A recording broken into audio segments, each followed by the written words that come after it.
Donald Trump and his allies are lashing out at House Speaker Paul Ryan for his refusal to back, for now, the presumptive Republican nominee, with Trump's spokeswoman even declaring Ryan unfit for his job.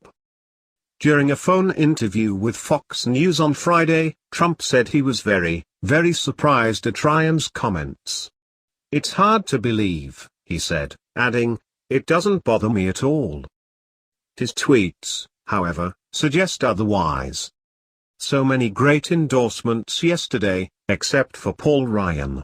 Trump tweeted, "We must put America first and make America great again."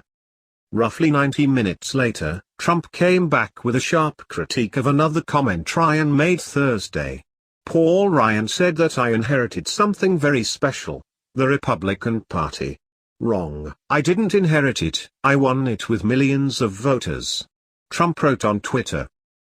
The subtle difference Trump highlighted was a piercing remark that speaks to the rift between mainstream Republicans and the polarizing, unconventional candidate who has risen to become the face of the party. His proposal to ban Muslims from entering the U.S. and refusal to disavow David Duke and the Ku Klux Klan led to Ryan's implicit rebuke of the candidate throughout the primary, but Trump's rhetoric has resonated with millions of voters, who have come out in droves across the country to support his candidacy. Trump has said it's imperative to unite the party, though he's pushed back against complete unity, emphasizing that certain Republicans who have been critical of him should go their own way. During an interview with SiriusXM and Breitbart News Daily, Trump said on Friday morning that he liked Ryan but expressed some reservations about his most recent critic. He's doing it under the banner of unity, when in actuality that's the opposite of unity, Trump said of Ryan's remarks. I've also had many people say that I'm better off, but I don't believe that. I think we should have unity. I think it would be better to have him. But it's just too bad. Many people think I'm better off. Who knows?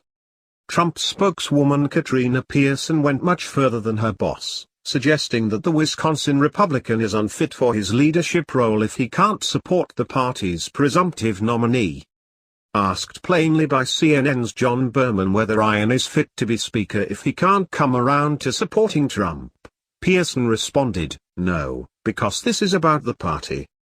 Ryan suggested the onus was on Trump to show he can unite the different wings of the Republican Party, but Pearson disagreed, noting that since Trump has yet to clinch 1,237 delegates, he's only the presumptive nominee. We are a party.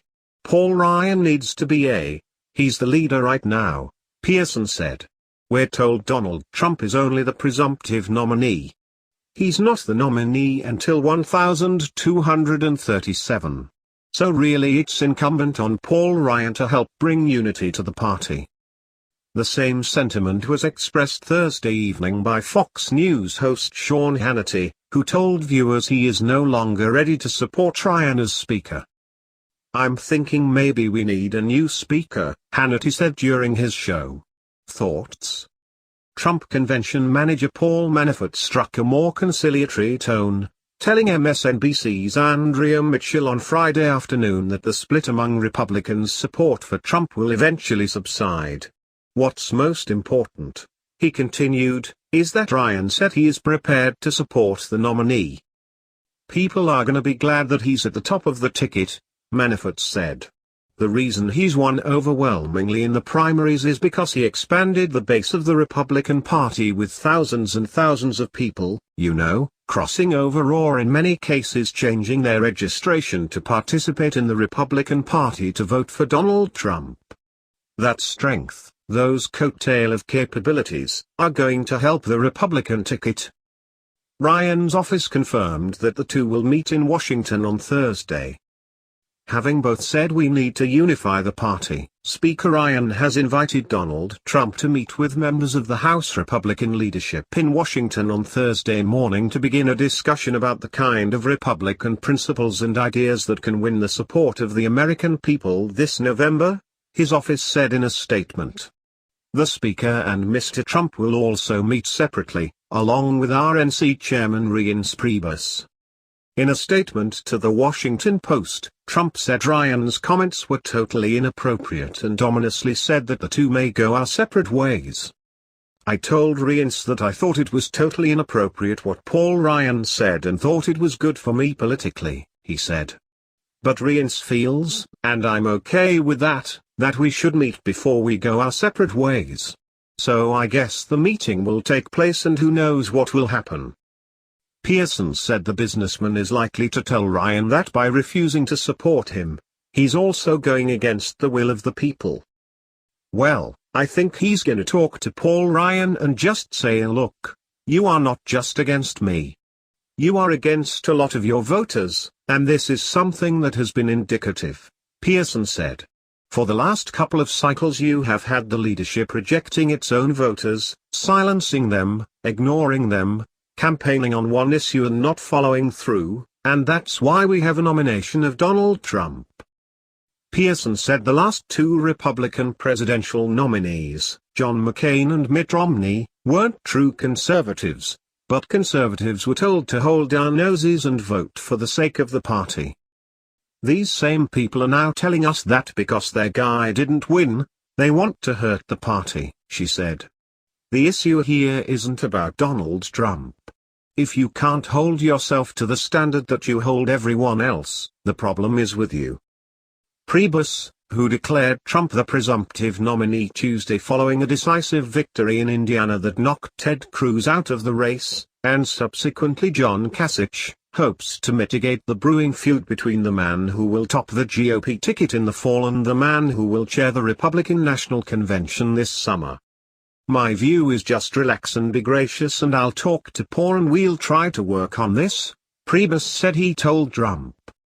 I'm comfortable with the idea that it is going to take some time in some cases for people to work through differences, he continued.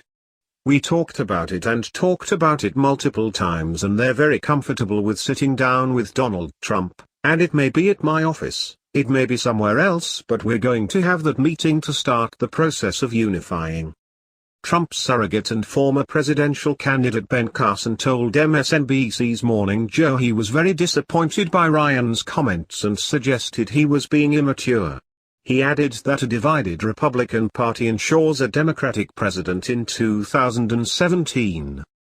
I hope Speaker Ryan and many others, as time goes on, will begin to understand that, realize that we have to work together, Carson said. You don't have another choice, so you get behind the choice that you have, whether you like them or not.